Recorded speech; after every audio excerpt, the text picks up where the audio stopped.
Desejar o nosso muito obrigado pelo carinho da sua audiência. No meio espírita fala-se muito em reforma íntima, mas o que é isso? Para que serve? Como pode ser implementada?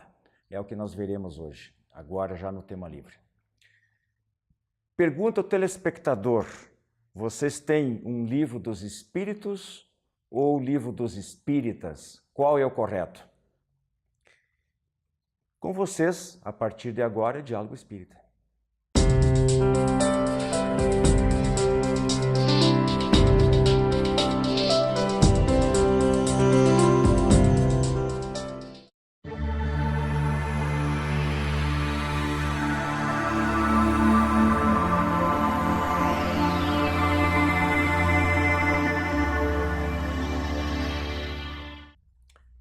Amigos do Diálogo Espírita, vamos falar hoje sobre reforma íntima. Mas o que é isso, reforma íntima? No meio espírita fala-se bastante, talvez as pessoas que não estão familiarizadas com as expressões que nós utilizamos não tenham ideia do que se trata. Estou aqui com a Rose Heidmann e o Gilberto Tomasi, que vão nos ajudar aí na exposição desse tema.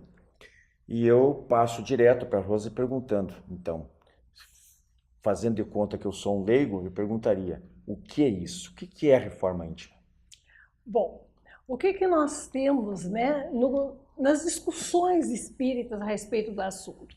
Nós sabemos que o homem inconsciente de si mesmo, ainda o homem primitivo, rude, ele é trabalhado pelas leis divinas de fora para dentro. Ele recebe as consequências do mal que faz ou do bem que faz imediatamente ou numa outra vida e tem que equilibrar-se perante as leis divinas, trabalhando ou sendo trabalhado naquilo em que falhou. Quando, porém, esse homem começa a ter consciência das leis de Deus, começa a ter consciência da sua capacidade de crescer, ele procura afinizar-se com as leis divinas. Nesse processo é que ele busca aquilo que nós chamamos a reforma íntima. Ele busca harmonizar-se com as leis de Deus voluntariamente, sem esperar os processos de karma, de expiação, de pagamento, que são extensíveis mais diretamente àqueles que ainda não buscam o seu processo de aproximação com Deus. Então, esse trabalho de analisar a si mesmo, de buscar aperfeiçoar-se espiritualmente, crescer em valores e virtudes, é que nós chamamos reforma íntima. Gilberto, por que fazer? Ela já respondeu em parte, né? Ai, meu Deus, falei demais. Não, mas questão entrelaçadas, né, as questões. Uma questão de amadurecimento. Então, até antes de você fazer esse comentário, eu falei, vou pegar o gancho da Rose aqui. Qual é o objetivo nosso aqui, enquanto encarnados? Nós não estamos aqui a passeio. Nosso objetivo, como a Rose falou, é nos aproximarmos da divindade, não é mesmo? Então, a reforma íntima é necessária para a transformação do homem, para que ele consiga, né, analisar, ver o que ele está fazendo, qual é o processo que ele espera na frente, né, em função dessa evolução que nós vamos ter. Então, a partir do momento que o homem começa a se ver de uma forma diferente, toda a humanidade começa a se transformar, porque forma-se uma cadeia, uma corrente, né? E através das vivências evangélicas a gente pode começar a reforma íntima. Começar a se descobrir, ver o que estou fazendo de errado, de diferente, né? Não querendo atropelar, talvez você vai comentar aí São Francisco lá na frente, né? Enfim, é a necessidade de mudanças. É por isso que há a necessidade da reforma íntima para as necessidades das mudanças. No livro, tem um livro muito bom chamado Educação dos Sentimentos, do autor, o nome dele é Jason de Camargo. E nesse livro ali, eu vou citá-lo novamente mais à frente, mas por enquanto basta o seguinte. Ele diz que há uma necessidade para se implementar a reforma íntima, né, que passa por uma educação de sentimentos, basicamente, fundamentalmente é sentimento, né, que nós temos que educar.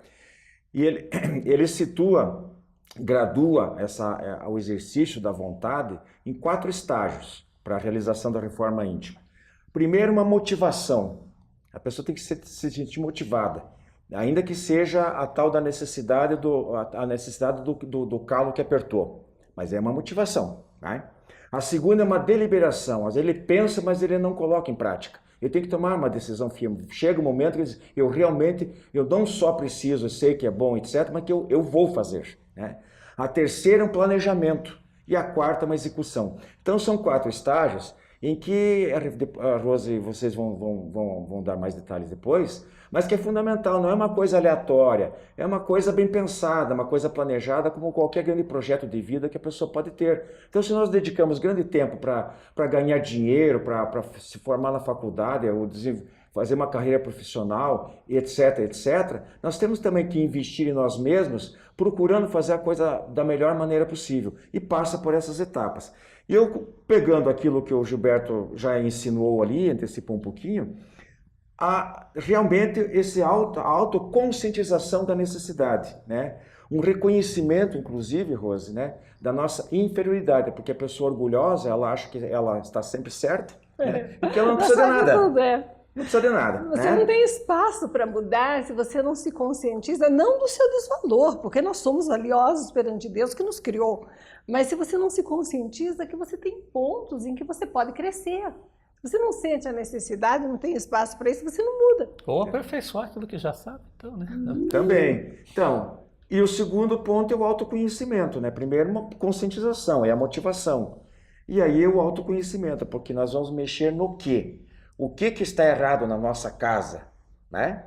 Então, é a partir dali, vendo as nossas necessidades, que a gente pode seguir em frente. Então, passa pela educação dos sentimentos, vigilância e policiamento das emoções, de palavras e atos, que é toda uma sequência, não adianta só refrear. Tudo bem, ajuda a refrear o ato, mas continua tendo a intenção de fazer a coisa errada, né?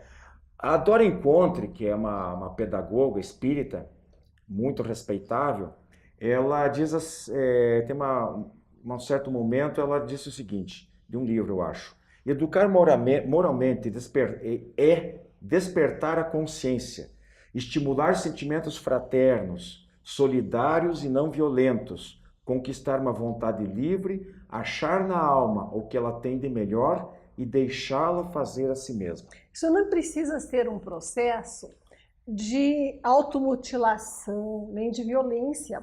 Quando Jesus nos trouxe a notícia do Evangelho, ele falou do quê? De notícias de alegria. Boa nova significa isso, né? Uma notícia de alegria. Esse processo de harmonização, ele não tem que ser sorumbático, triste, depressivo.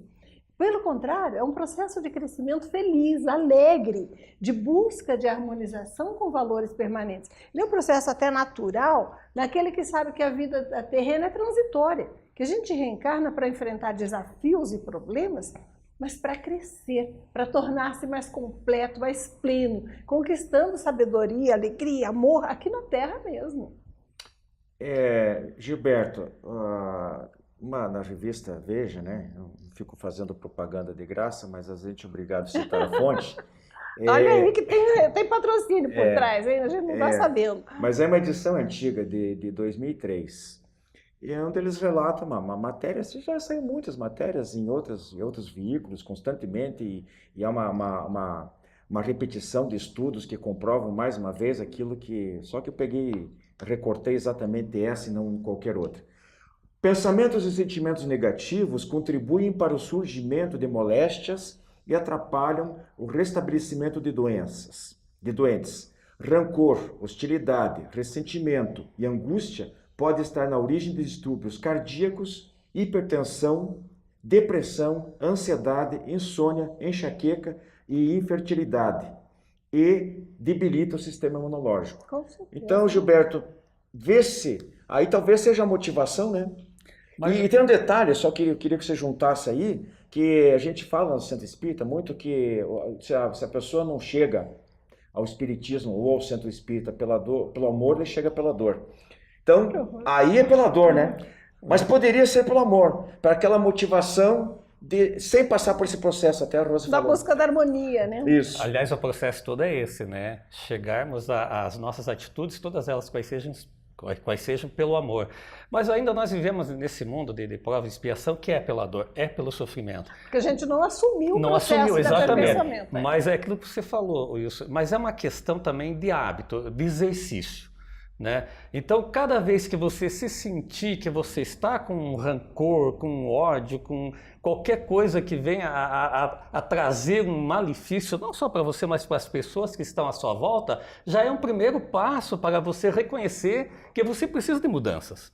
Que você precisa mudar. E aí é exercício, não tem outro jeito. Eu costumo dizer, até quando é o caso, em algumas situações, como que se pratica isso? Não sei, faz um bilhetinho, cola na frente do computador, na geladeira. Eu costumo fazer isso. No para-brisa do carro, Do no carro, painel. exatamente. Então, Não vou buzinar se alguém me Exatamente. fechar. Não vou dizer uma palavra. E isso ajuda, porque a pessoa está... E eu ouvi uma coisa bem simples, até acho que foi o Joilson, numa palestra que ele fez. Olha, cada vez que você tiver um pensamento negativo, imediatamente substitua por um positivo. Ponto, é hábito. Questão de exercício. Sobre a saúde, existem várias pesquisas, né, sobre os efeitos dos pensamentos, das emoções, dos sentimentos da saúde. Na Universidade de Harvard, eles têm uma pesquisa recente dos últimos anos, em que comprovam que a pessoa que medita, que procura se acalmar, né, elevar seu pensamento, ela tem uma diminuição significativa, por exemplo, na pesquisa deles, do nível de colesterol ruim. Nós vamos para o nosso intervalo e voltamos a seguir tratando do tema livre de hoje, que é a reforma íntima. A Casa Editora Clarim divulga há mais de um século a luz e o conhecimento da doutrina espírita com valioso conteúdo, de belíssimos romances a esclarecedoras obras doutrinárias. Conheça, divulgue e compartilhe a lucidez do Espiritismo. Casa Editora Oclarim. Acesse www.oclarim.com.br.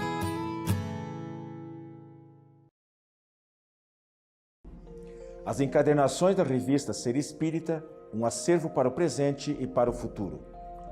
As encadernações da revista Ser Espírita organizam e protegem os resultados do estudo e das interpretações mais recentes sobre os princípios fundamentais da doutrina espírita, à luz da filosofia, da ciência e da religião. Cada encadernação contém 6 edições, das 30 unidades publicadas até o momento. Você agora pode adquirir a coleção da revista Ser Espírita, contatando www.livrariaserespirita.com.br. Nosso tema livre de hoje, prezados amigos, está falando sobre a reforma íntima. Por que é tão importante? Por que os espíritas falam tanto, insistem tanto que é necessário? O que é, para que serve? Nós já vimos em parte as respostas a essas indagações no primeiro bloco, e agora a gente dá continuidade a esse tema aí. Eu coloco então para o Gilberto. Nós falávamos antes sobre várias doenças que são provocadas ou são agravadas por maus comportamentos, né? Éticos, morais, maus costumes, de sentimentos negativos, que antes de atingir o terceiro, atinge a nós próprios. Isso aí é básico, é fundamental, é elementar. Mas aí tem um outro estudo, viu, Gilberto, onde se provou que um grupo sob controle, evidentemente, o chamado grupo controle, em que o ressentimento e a cólera crônicas, comprovou-se que elas aumentaram o cálcio das artérias, né, coronarianas, que levam à isquemia. Juntar com a... Sim, isso aí é óbvio, porque tudo aquilo que é mal resolvido em questões de sentimentos, de emoções, reflete no corpo um momento ou outro. Vai criando aquela... remoendo e guardando. Você não sabe o porquê. Então, é saber lidar com os sentimentos, né? Para conosco mesmo e para com aqueles que estão à nossa volta, e principalmente sabendo como enfrentar o problema sem que deixar que isso reflita no organismo, né? A gente até que é espírita, né, só sabe como é que é o mecanismo disso. Os médicos entendem esse efeito, veem o mecanismo químico, físico, né, da ação, mas nós sabemos que todo pensamento, emoção aviventado, né, ruim, o que acontece? Ele se fixa no nosso corpo espiritual, no perispírito. E dali ele é unido célula a célula ao corpo físico. Ele desequilibra a nossa reprodução de proteínas, nosso processo de conservação orgânico e causa doença. Então, tem uma questão do Livro dos Espíritos, questão 908, que eu acho muito interessante, vale recordar aqui. Perguntados os espíritos superiores por Kardec sobre as paixões, E olha o que eles responderam. As paixões são como um corcel, quer dizer, um cavalo, né? Um equino, que só tem utilidade quando governado e que se torna perigoso desde que passe a governar. As paixões estão por trás, né, desses sentimentos destrambelhados, é isso? E também das coisas boas. As boas paixões, né? Gostei. Elas nos alimentam, nos dão energia para a luta, nos levam às grandes conquistas. Se não fosse a paixão do cientista, né, pela sua área, do pesquisador por aquilo que ele busca, do músico, né, tentando criar a sinfonia perfeita, as grandes obras não surgiriam. É toda a energia posta a serviço de alguma coisa. Quando é direcionada para o mal, entretanto, para o vício, né, o que acontece? Também é energia direcionada para alguma coisa que traz prejuízo. Então a paixão é muito útil, muito boa, é energia concentrada, quando usada para o bem. Então ela tem que ser governada, tem que ser direcionada, tem que ser aviventada, né, para as coisas positivas. Para as coisas negativas, ela infelizmente nos escraviza. Apaixone-se, ame-se a si mesmo e faça aquilo que é bom para você mesmo. Faça a reforma íntima. Cuide do bem. Cuide bem de você mesmo. Use né? a paixão a seu favor, é isso aí. É uma outra questão, Gilberto, do Livro dos Espíritos, que é a 886, que fala assim, né, no resumo, que é a necessidade da benevolência com todos, indulgência para com as imperfeições alheias e perdão das ofensas. Eu acho que essa é a parte mais difícil, né? E é uma realidade, porque às vezes a gente até está predisposto a começar esse processo de reforma íntima, mas quando se envolve com as pessoas que estão à nossa volta, que aí você tem que perdoar, você tem que ser humilde, você tem que ser tolerante, você tem que entender, você não pode fazer críticas, mas não tem outro caminho, né, Wilson? Eu acho que o processo todo passa por isso, porque é uma via que vai e vem, porque os outros de lá também têm que fazer isso para conosco, né? Agora eu pergunto para vocês o seguinte, a pessoa passa aquele processo lá de motivação, deliberação, planeja e começa e vai executar, né? Ela está motivada, consciente que precisa fazer e tal. O que ela faz? Porque normalmente nós temos muitos problemas de caráter, né? De conduta, ainda nós somos bastante imperfeitos. Somos na Terra, né? Aí o indivíduo faz o seu exame de consciência profundo e sincero, rigoroso consigo mesmo, como normalmente ele é com os outros, né? Que geralmente a gente enxerga o cisco no olho do outro, mas não enxerga a trave, segundo o Evangelho, né? Que está no nosso próprio. Se nós formos usarmos do mesmo rigor, da mesma medida, a gente vai ver que a gente tem muita coisa para melhorar. E daí, o que vocês acham? O que vocês recomendariam? Atacar todos os problemas de uma vez só? Ou dizer, não, eu vou combater, por exemplo, só o egoísmo. Quando eu me tornar um pouco menos egoísta, eu vou procurar resolver outro problema. O que vocês fariam? Depende. Por que eu acho que depende? Depende do tipo de vida e de problema que você tem. Olhe aquilo que está prejudicando a você mesmo e ao outro. Se é uma questão pontual, você fuma, né, alcoólatra, ou repara demais, né, na conduta alheia e sai falando, são questões pontuais gravíssimas. Você pode eleger uma delas como sua prioridade, né, e se propor um exercício de substituição da conduta negativa pela positiva. Não fixe no não posso, não devo. Você vai ficar pensando no problema e daí você reforça o problema. Fixe na ação positiva.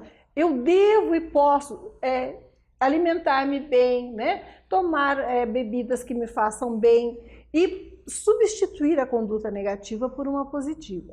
Mas, de forma geral, à medida que você venceu já algum vício debilitante, pontual, você nem precisa focar na sua lista de defeitos.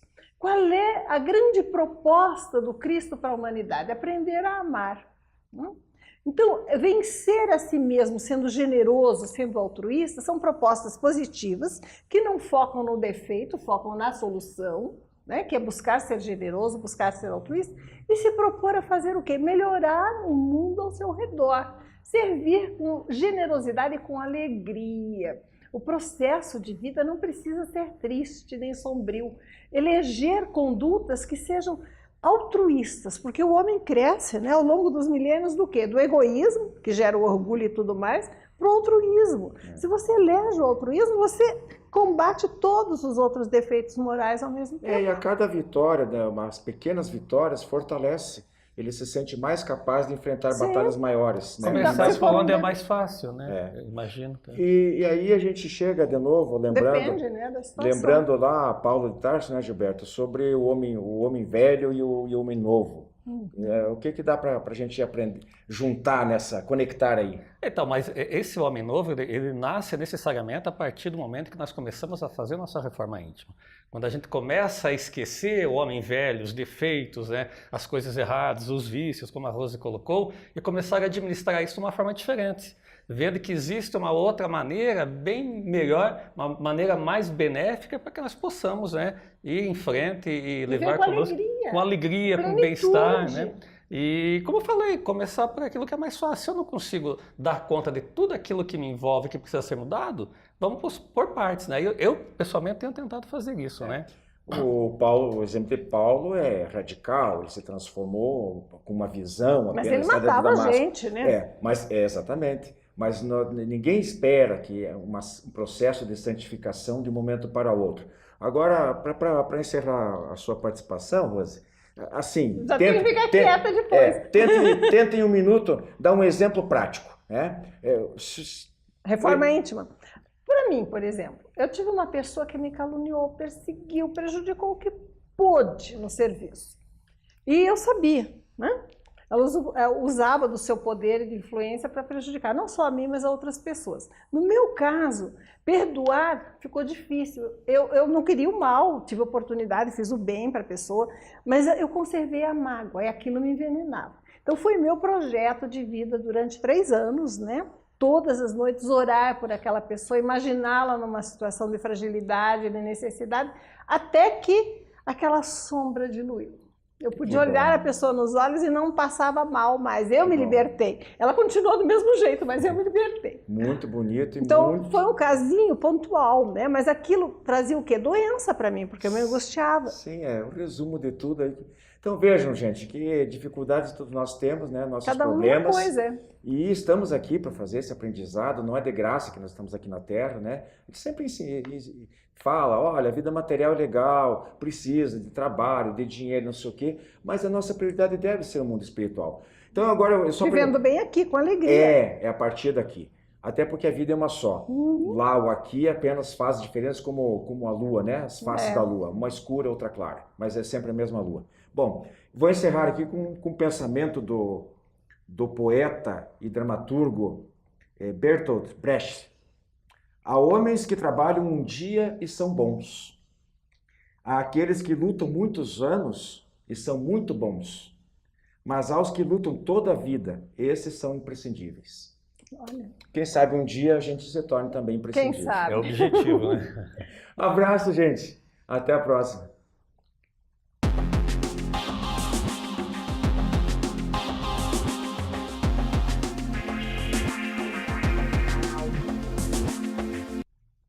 Prezados amigos, no quadro Espiritismo Responde, temos a seguinte questão. Se vocês são espíritas, por que o principal livro da religião se chama Livro dos Espíritos? Não deveria ser Livro dos Espíritas? E esta é uma questão muito interessante, principalmente para quem não é espírita. Mas antes de responder a questão, vamos comentar um pouco a respeito da obra citada. O Livro dos Espíritos, ele teve seu lançamento no dia 18 de abril de 1857. É o livro que marca o nascimento da doutrina espírita, que este ano faz 160 anos. Allan Kardec, para fazer este livro, ele utilizou do método socrático de ensino, conhecido como maêutica, que é o ensinamento por meio de perguntas, onde são feitas várias perguntas para que se chegue ao conhecimento pretendido. De modo que o Livro dos Espíritos ele contém 1019 perguntas, tratando dos mais diversos assuntos relacionados entre o plano espiritual e o plano material da vida. Allan Kardec, que foi o codificador ou o organizador, vamos assim dizer, da doutrina espírita, ele teve um trabalho imenso para codificá-la. E desde a sua primeira sessão espírita, sessão mediúnica que ele participou, até o lançamento do Livro dos Espíritos, foram aproximadamente 2 anos.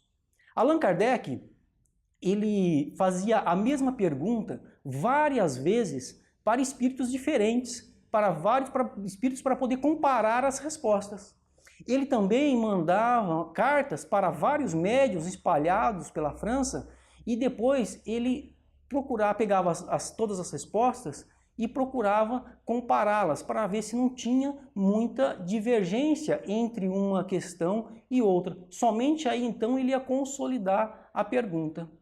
Respondendo à questão, por que então que é livro dos espíritos e não livro dos espíritas, Kardec entendia, dentro da sua simplicidade, dentro da sua humildade, que não era ele o criador dessa religião que ora iniciava, que ora aparecia na Terra. Ele foi apenas um mensageiro, vamos assim dizer. Foi a pessoa que organizou todas as informações trazidas pela espiritualidade.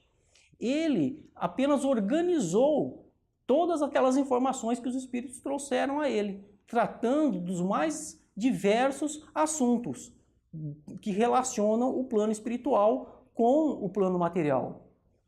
Outra situação também é que a palavra espiritismo nem existia naquela ocasião. Ela foi cunhada pelo próprio Allan Kardec.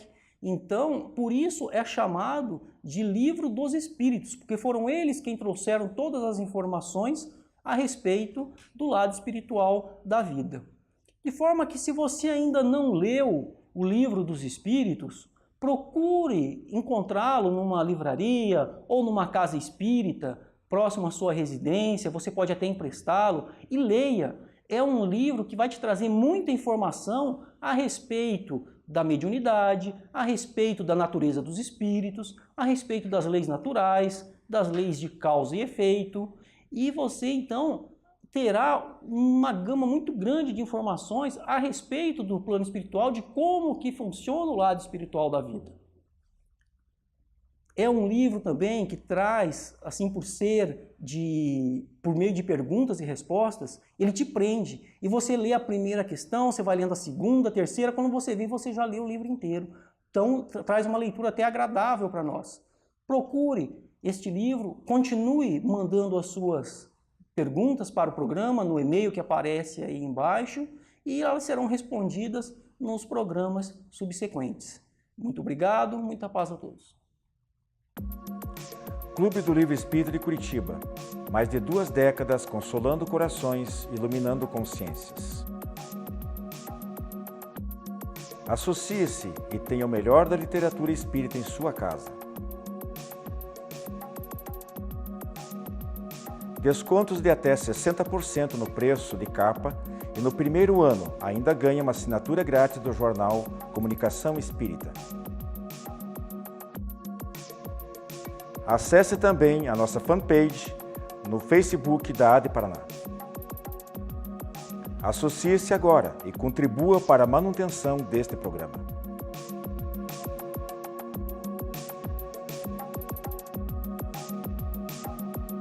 A editora O Clarim é uma das mais tradicionais do país e possui 2 centenas de publicações de primeiríssima qualidade.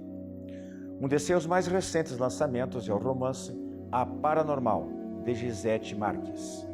A vida do agente do FBI, John Moore, era normal e feliz até o dia em que a esposa e a filha são vítimas de um crime. Angelina Lewis se defronta com um grave problema, tendo que revelar sua faculdade extrasensorial. Refeito do passado de dores, tem um encontro com o agente e sua faculdade mostra um cenário de revelações dolorosas e comprometedoras.